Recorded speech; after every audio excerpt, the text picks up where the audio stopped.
guys, welcome back to your favorite place to be. Welcome back to Cryptocurrency Theory, where we're going to be talking about Zcash and why I believe it's on its next parabolic jump, similar to Monero. Now, before you go scratching your head going, oh, they were going to delist it from Binance. The votes are in. It didn't matter. It did matter. It does not matter, guys. We saw this over a year ago. What is it, a year ago? Or maybe even, yeah, about a year ago. We saw them delist Monero, and Monero has been a top performing coin. It's up 400 or 500%, I think, for the 5-year period, and it's most recently done a pretty much a breakout over the last month. It's one of the top leading coins, which just kind of like trying to give you a backstory so you guys kind of stick with me here on why Binance delisting a coin or saying they're going to delist a coin has really no real impact on the coin long term. And like I said, Monero is one of the best performing coins of this year, okay, of this year. All right, so we're looking at Zcash in this video. Apparently, Binance was doing a poll. They were going to try to delist Zcash. I couldn't find any information on Binance that said that it was going to be delisted, so I don't know if the votes, they do a couple rounds of votes, but as of right now, I can't find anything that says Zcash is going to be delisted on Binance, nor do I think it really matters. Zcash is one of the best performing coins over the last month. It's up 25%. It's up for the year. It's actually outperformed BTC over this last part of the year. And if it goes back up to 0.0007 or 0.007 BTC, we're going to be looking at $72, $75 Zcash here in the near term.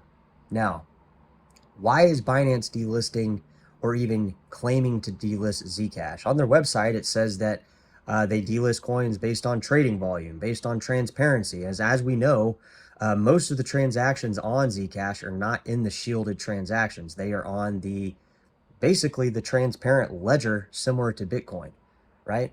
But why is Binance doing this? Well, they did it with Monero last year. They just recently, and if you guys are watching the channel, you guys know I'm a big fan of Firo. Firo is going to be delisted from Binance.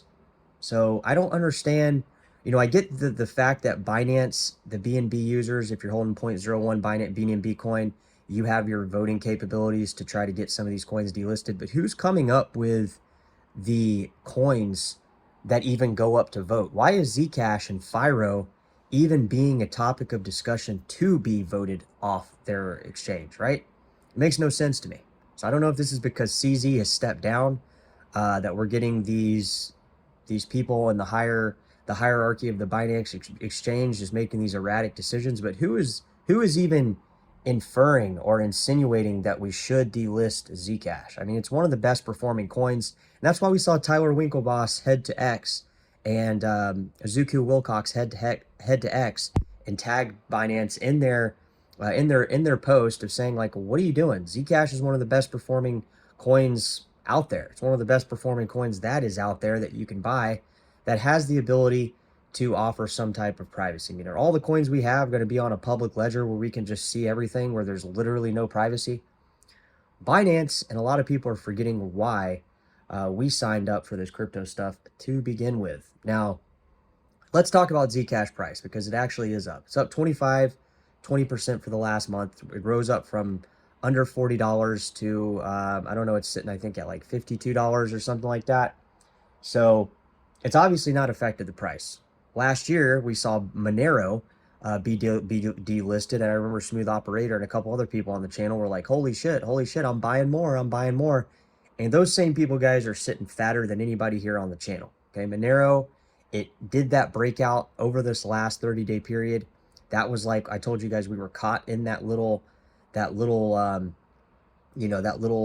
segment of like $200, $300 Monero. We were caught there for a while, and then we just edged up all the way to $400. Okay, so now it's obviously came down. We saw a little bit of a retractment of like a 12 to 15% drop on Monero, but guys, it's already recovering. It's the top performing coin in the last 10-hour, 12-hour period, because I've been watching it, and it looks like it could reverse up and maybe head towards all-time highs. And guys, to be honest, if Monero climbs over the $500 mark, we're going to be going for all-time highs. So that just confirms that Binance delisting a coin is not the end-all be-all for any coin.